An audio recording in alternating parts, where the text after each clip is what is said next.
Piper Rockelle's mom is even worse than we thought. So Netflix released their documentary titled Bad Influence, The Dark Side of Kidfluencing, exposing the dark reality of being a kid influencer. And I knew it was bad, but after hearing it from the kids themselves, recounting the absolutely disgusting things they went through and finding out so much more, it might finally be the end of Tiffany Rockelle Smith. I watched Netflix's new documentary, so you don't have to, but I strongly recommend you do, especially episode 3 because I'm in it. As you'll see, Tiffany is a disgusting, abusive manipulator who is the female Dan Schneider, if not worse. But before we get into the disgusting allegations and the horrific accounts by the children, we gotta go to the beginning.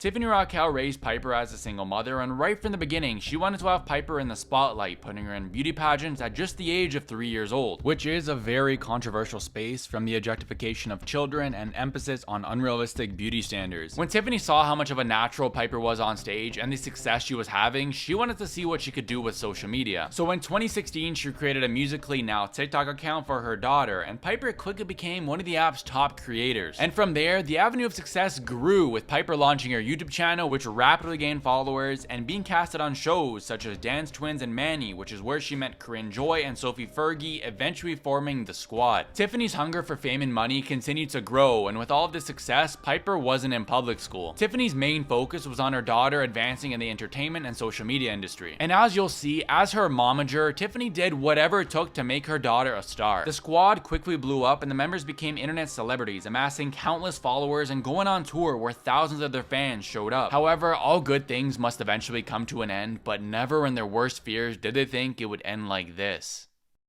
Hanging out with your friends, shooting silly YouTube videos, and becoming famous while at it seems like a dream come true for many people. But in the documentary, the kids revealed that although it may have started off as just for fun, it turned into work, exhausting labor that consisted of the kids filming 10 to 15 videos a day. Sophie recalled waking up around 6 a.m. to do schoolwork, started filming videos at 11 a.m., which lasted until 1 or 2 a.m., went to sleep, and then repeated the process. At first, the kids were just having fun, shooting silly videos with their friends, but as the Squad's popularity increased, so did Tiffany's need for control. At first, they were just being themselves and having fun, but Sawyer said that it became Tiffany telling them what to do like they're her puppet. He said that maybe 1 out of 50 videos you'd film where you acted like yourself and actually enjoyed it. But Tiffany wasn't only controlling, she became a bully and did some very questionable things. Tiffany had an alter ego named Frank the Pug, where she hold up the dog to the camera and do a weird voice, saying some very degrading things that she couldn't get away with if it were her normal voice. Sophie and her mom recalled that Tiffany had a fascination with Gavin Magnus, and not in a friendly way, in a creepy way. Lick it. Lick it. If a guy were to lick it. If a guy would lick it. Tiffany would flirt with him. That was very weird. She would say, "Do you have a boner?" for looking at me to Gavin. At this time, he's probably 12, 13. And this was only the start to Tiffany's weirdly sexual behavior towards kids. And not like there is a normal way of being sexual towards kids, but as you'll see, some of the things that Tiffany was accused of doing to the kids were just very strange. I want to give a trigger warning because from now moving forward, we will be discussing the alleged SA experiences that the kids went through. What I'll be talking about is very disgusting, terrifying, and extremely sad. My heart goes out towards these kids, and I admire their bravery for being able to come forward and speak out on this, because it's important that the world knows what Tiffany Rockelle did and that she be held accountable for her actions.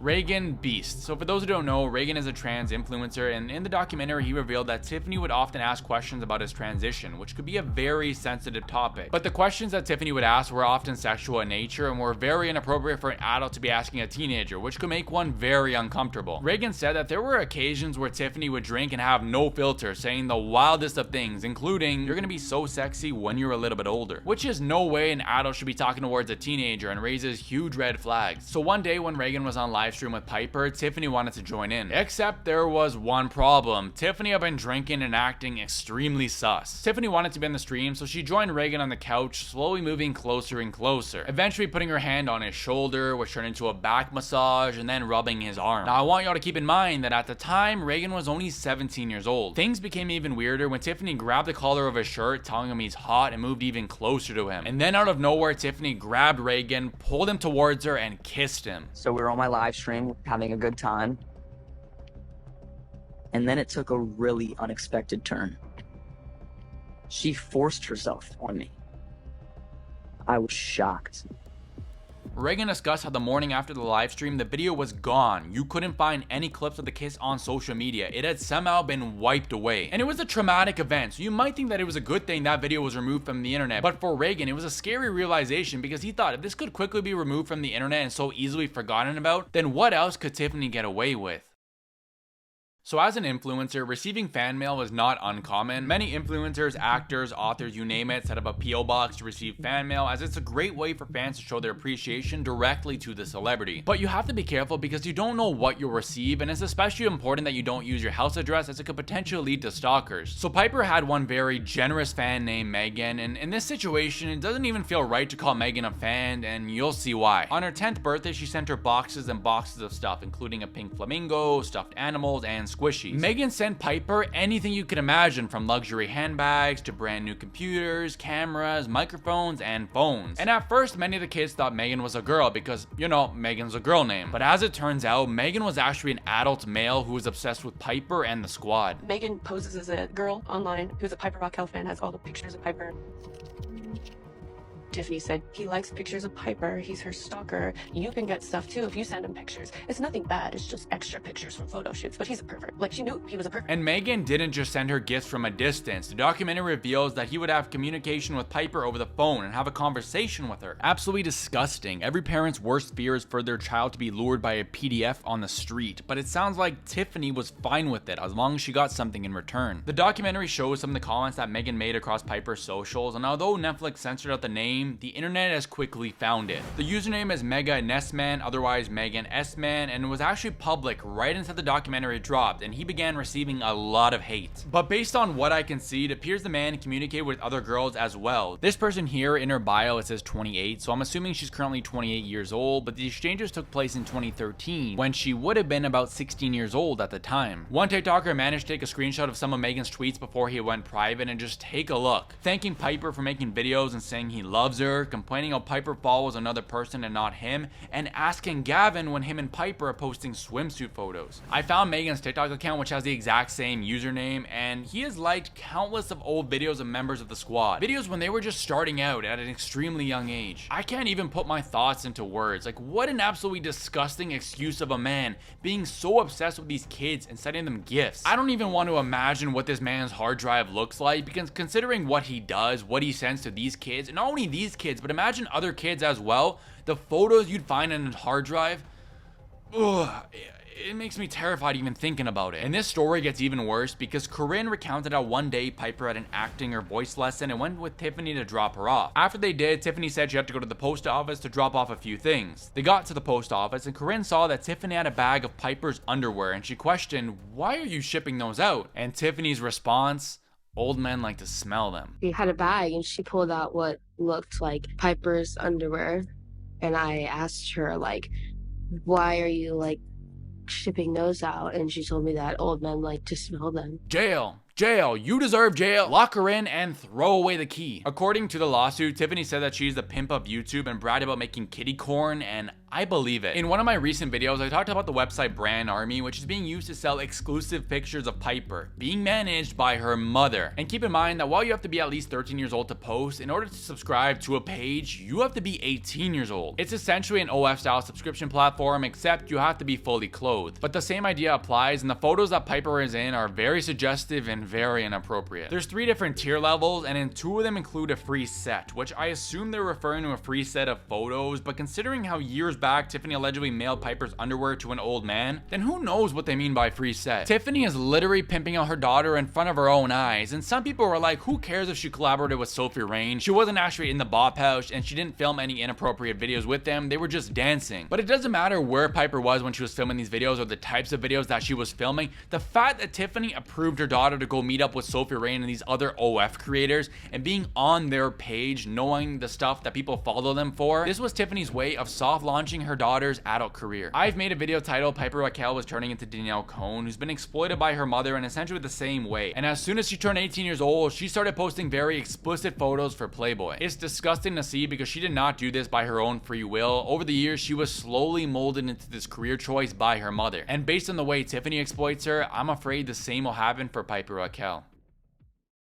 As you've seen so far, Tiffany has no morals. She will do whatever it takes to make her daughter successful. Whether that be having the kids work excruciatingly long hours without a break, which took a huge toll on their mental health, or sending photos and undergarments of Piper to her rich fans who sent Tiffany gifts in return. We've seen how crazy Tiffany can get when there's alcohol involved, and not that it excuses her behavior, but it actually reveals a lot about her true self. Have you ever heard of the saying, a drunk man's words is a sober man's thoughts? What she did to Reagan was not a one-time thing. She just happened to be on a live stream and because of the alcohol, failed to resist her urges. Well, what happens when Tiffany is in a position of power and becomes overly comfortable with the kids off camera, thinking she'll face no consequences for her actions? As you'll see, nothing good. Buckle your seatbelts because things are about to get intense. So I briefly talked about Frank the Pug, but that was just one of the alter egos that Tiffany used in an attempt to justify her cruel and weird behavior. She had another named Lenny the Cat that she'd used to vent all of her dirty thoughts. There was one morning when Tiffany was allegedly on top of Piper and Claire, pinning them down with her hands and knees, saying that she was a mountain goat, and then started to howl. Claire said while on top of her, Tiffany would start to drool, and then before it hit Claire's face, she'd suck the saliva back into her mouth. Sophie shared a similar experience, which absolutely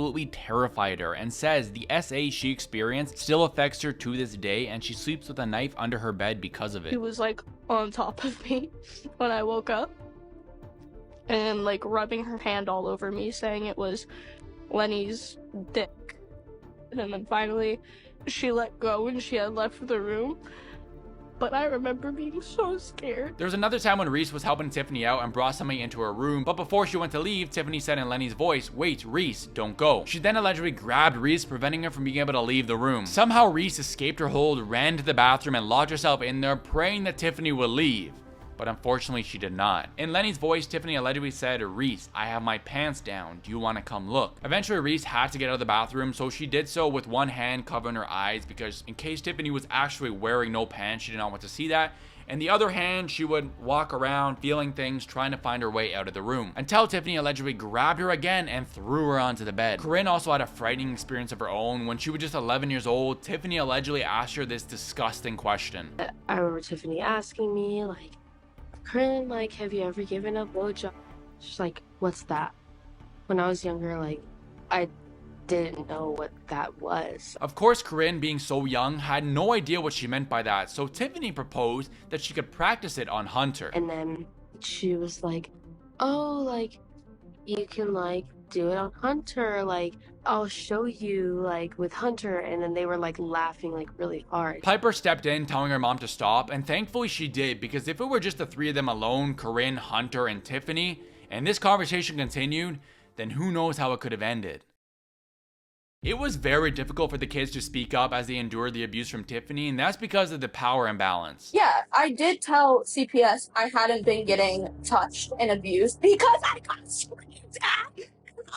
Told if I didn't lie, Tiffany would go to jail, and she guilt tripped me into it. I got screamed at before they got there. Not only was Tiffany an adult, but she served as a parental figure, someone the kids looked up to, and love it or hate it, Tiffany was to thank for their social media career. And for some of the kids, it was difficult to accept the fact that what Tiffany was doing was wrong, especially for Claire and Reese, because Tiffany is their aunt. But as Tiffany's behavior became more and more cruel, for many of the kids, it reached a boiling point where they could no longer stay silent. But if they were to speak up, they faced the consequences of being bullied and ostracized from the group, as well as killing their social media career. In the documentary, they discussed how anyone who left the squad would be victims of hate campaigns launched by Tiffany in an attempt to end their careers. Something interesting is that in the lawsuit, they showed how right when they left the squad, all of the members had a rapid decline in views and subscribers. Right when their views started to decrease and they began losing subscribers, they said that no one else knew that they left the squad except for Tiffany and Hunter. Apparently their fans did not know they had even left the squad until days later, suggesting the fact that Tiffany and Hunter were responsible for driving their channels down. They suggest that Tiffany and Hunter used bots, mass reported their videos, and even uploaded the videos onto adult websites to hurt the SEO of their channels. And they said that Tiffany would use Piper's account to go into group chats and get fan pages to hate on the members who left. So as we've seen, Tiffany is a master manipulator and someone who completely lacks morals, doing whatever it takes to drive success for herself, even at the expense of others. If Tiffany couldn't have the kids work for her, then she did whatever it took to bring them down and completely destroy their careers.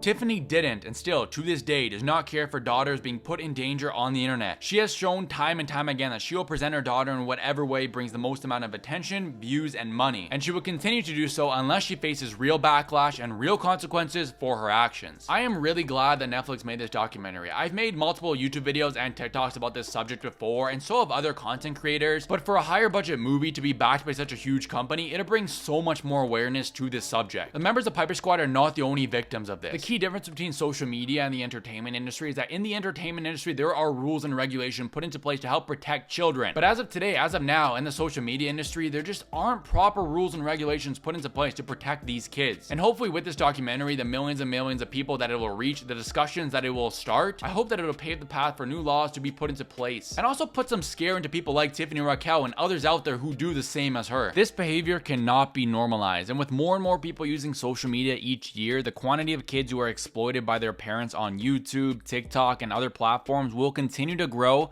unless something is done. Anyways, with all this being said, I want to know your thoughts on this entire subject and the documentary itself, so leave a comment down below and let me know. I wanted to get my subscribers involved, so I asked them to share their thoughts on the documentary, and they are absolutely disgusted with Piper's mom. Shocked to have seen how terrible she treats these innocent kids, having cussed at them and asked them extremely inappropriate questions. This documentary has shown how things might look like sunshine and rainbows on social media, but after listening to the inhumane way Tiffany Smith treats the children who work for her, the alleged SA, letting a PDF send Piper gifts, mailing Piper's clothing, and so much more, off camera, we don't know what anyone is going through. If you enjoyed my coverage on this topic, please leave a like on this video and subscribe if you haven't already. Also, I highly recommend you watch this video here. It's where I go more in depth on not just Piper Rockelle, but other kid influencers as well, who are being exploited by their parents. That's officially gonna do it, so until next time, it's been IvanSteff.